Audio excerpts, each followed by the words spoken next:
This lesson deals with Supplemental Problem 5.6. You can find this problem in the course ebook in the Chapter 5 Supplemental Problems on page 6. Given this circuit of inductors, could you find the equivalent inductance between these two terminals? If you recall from our Chapter 5 lecture notes, inductors in series add, and inductors in parallel are found by taking 1 over the sum of 1 over the inductances. Over here I have a node, and over here I have a node, and between this node there are 3 inductors in parallel. Also, I have a node here and a node here, so these 2 inductors are in parallel. Let's combine those. Just applying the definition of parallel inductances, we take 1 over the first inductor, 1 over the second, 1 over the third inductor. So 1 over 12 microhenries, 1 over 20 microhenries, and 1 over 5 microhenries. I used a technique that I showed in Chapter 2 for putting resistors in parallel by just using a calculator technique.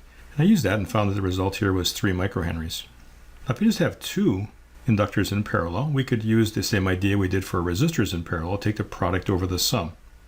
Sometimes that's a very quick calculation. And so here I get 18 micro squared over 9 micro, and that's just 2 microhenries. This equivalent 3 microhenries is in series with the 6 microhenries, so I could combine these two into one inductance whose value is 9 microhenries. They share a common node here, so that's in parallel with 72 microhenries. And take the product over the sum. 72 micro times 9 micro over 72 micro plus 9 micro turns out to be 8 microhenries.